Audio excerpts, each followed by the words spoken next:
Welcome to Defense News Plus. India successfully test-fired a new missile AGNI-PRIME of the AGNI series on 28th June off the Orissa coast. The missile was test-fired at 10:55 am on Monday. In a statement, the Defense Research and Development Organization said that the canisterized AGNI-PRIME, which is made up of composite materials, is capable of carrying nuclear weapons and has a range between 1,000 and 2,000 kilometers. The surface-to-surface missile can carry a payload of around 1,000 kg or a nuclear warhead. The double-stage missile is lighter and much sleeker than its predecessors AGNI-1. AGNI-PRIME is a new generation upgraded variant of the AGNI series missiles. The nuclear-capable missile is fully made up of composite material and it was a textbook launch. AGNI-PRIME is the first of the new class of AGNI missile to be launched by DRDO. The ballistic missile weighs 50% less than AGNI-3 and has new guidance and a new generation of propulsion. It can be launched from rail and road and stored for a longer period and transported all across the country as and when needed. Next update, Brahmos Aerospace is on a marketing drive for its powerful anti-ship supersonic cruise missiles in 14 Southeast and Middle East Asian countries. The missile is considered the world's deadliest and can hit a target at speed of around Mach 3. The Philippines signed an agreement in March 2021 for a potential supply of Brahmos cruise missiles. The joint Russian-Indian venture Brahmos Aerospace told Sputnik on Sunday that it plans to sign $1 billion new contracts by the year end, which will be worth of yearly total to $6 billion. The spokesperson said most orders were placed by the land forces. Navy and Air Forces accounted for 30% of the orders each. Brahmos Aerospace specializes in developing cruise missiles and supporting equipment such as launchers and missile guidance systems. Next update, the war of words between India and China has started once again after New Delhi and Beijing accused each other of inciting border tensions in the eastern Ladakh region.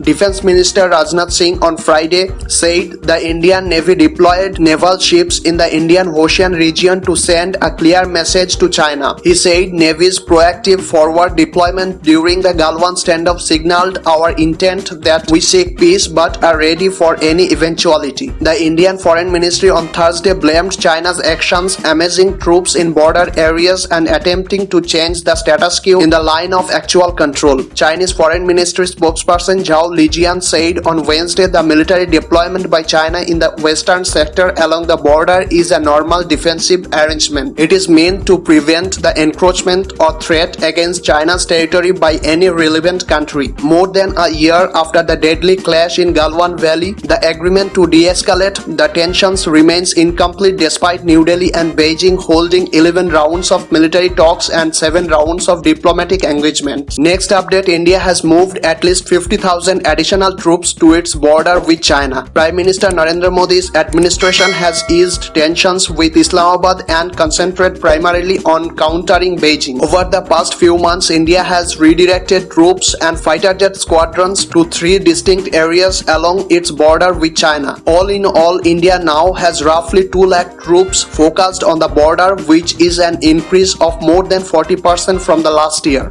The redeployment will allow Indian commanders to attack and seize territory in China if necessary in a strategy known as offensive defense. That includes a lighter footprint involving more helicopters to airlift soldiers from valley to valley, along with artillery pieces like the M777 howitzer built by BAE Systems. China is constructing new runway buildings, bomb-proof bunkers to accommodate fighter jets and new airfields along the disputed border in Tibet. Beijing also deploying rocket force, long-range artillery, tanks and twin-engine fighters in the last few months.